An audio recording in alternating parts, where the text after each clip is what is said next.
Fusi adalah reaksi yang terjadi di matahari. Jadi matahari sendiri adalah reaksi nuklir, tapi berbasis fusi. Bedanya fisi dengan fusi adalah, kalau fisi memecah inti atom, fusi kebalikannya, menyatukan inti atom. Nah, reaksi fusi yang terjadi di matahari itu seperti ini. Bahan bakar matahari adalah hidrogen. Hidrogen itu ada dua jenis, deuterium dan tritium. Bedanya ada di jumlah neutronnya. Nah, karena gravitasi matahari itu sangat kuat, sekitar 28 kalinya gravitasi bumi, atom-atom deuterium dan tritium ini terkompres, bertabrakan, dan pada akhirnya sebagian dari mereka bersatu membentuk helium. Itulah reaksi fusi. Nah, reaksi fusi ini menimbulkan energi yang sangat besar, bahkan lebih besar dari reaksi fisi. Mengapa? Karena reaksi fusi berkaitan langsung dengan strong force yang kita sebut di awal tadi, yang menyebabkan deuterium dan tritium bersatu. Itulah yang menyebabkan matahari bersinar. When the protons smashed together, they got lighter. Yeah. And they lost that mass, and the mass was converted to energy. You know a famous equation about that? A equals MC squared. Yeah. Nah, apakah reaksi fusi ini bisa ditiru di bumi? Bisa, dengan satu syarat. Hidrogen harus dipanaskan 10 kali lebih panas dari matahari. Mengapa? Matahari bisa melakukan reaksi fusi karena gravitasinya sangat besar. Sementara di bumi, gravitasi tidak sekuat itu. Tapi itu bisa digantikan dengan memanaskan hidrogen sampai menjadi plasma, yaitu ketika elektron-elektron dalam atom hidrogen terlepas, sehingga inti atomnya bisa saling mendekat tanpa terhalang. Masalahnya, untuk mengubah hidrogen menjadi plasma, temperaturnya harus sangat tinggi, sekitar 100-150 juta Celcius. For nuclear to approach each other, you need an enormous kind of. Then why does it work in the sun? When it does.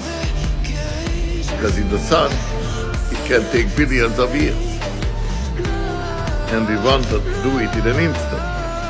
Inilah yang menyebabkan banyak ilmuwan termasuk Oppenheimer pesimis bahwa bom hidrogen bisa dibuat. Tapi Edward Teller, dia tetap berkeyakinan bahwa bom hidrogen bisa dibuat. Karena itu di Manhattan Project, sambil tetap membantu Oppenheimer membuat bom atom, Edward Teller diam-diam merancang bom hidrogennya sendiri. Sayang, bom atom keburu dijatuhkan di Hiroshima dan Nagasaki. Oppenheimer berkata pada Teller, "Perang sudah berakhir, kamu tidak usah meneruskan bom hidrogen." Tapi situasi berubah. Pasca Perang Dunia Kedua, Amerika perang dingin melawan Uni Soviet. Ini adalah perang ideologi antara kapitalis lawan komunis. The Soviet Union and its agents have destroyed the independence and democratic character of a whole series of nations in Eastern and Central Europe. Walaupun tidak terjadi perang secara fisik, tapi ketegangan di antara keduanya membuat mereka saling curiga bahwa masing-masing punya nuklir. Agustus tahun 49, Amerika kecolongan. Uni Soviet mengetes nuklir pertamanya. Hal ini pun membuat Amerika panik. President Truman's dramatic announcement that Russia has created an atomic explosion. You got me statement about President Truman's statement on the atomic bomb. Does Russia have the atomic bomb? Louis Strauss, salah seorang anggota Komisi Energi Atom Amerika yang di film Oppenheimer diperankan oleh Robert Downey Jr., sebenarnya sudah memperingatkan bahwa Soviet mungkin punya nuklir. Atomic test. Russians have a bomb. They're supposed to use helium. Louis Strauss pada saat itu menyarankan bahwa Amerika harus membuat bom yang lebih kuat. Dia menyarankan bom hidrogen. Tapi saran itu ditolak oleh anggota komisi lainnya, terutama Oppenheimer. Oppenheimer masih trauma dengan kejadian di Hiroshima dan Nagasaki. Karena itu dia menentang keras pembuatan bom hidrogen. Hal ini membuat Louis Strauss memusuhi Oppenheimer, bahkan sampai menuduh Oppenheimer sebagai komunis dan mata-mata Rusia.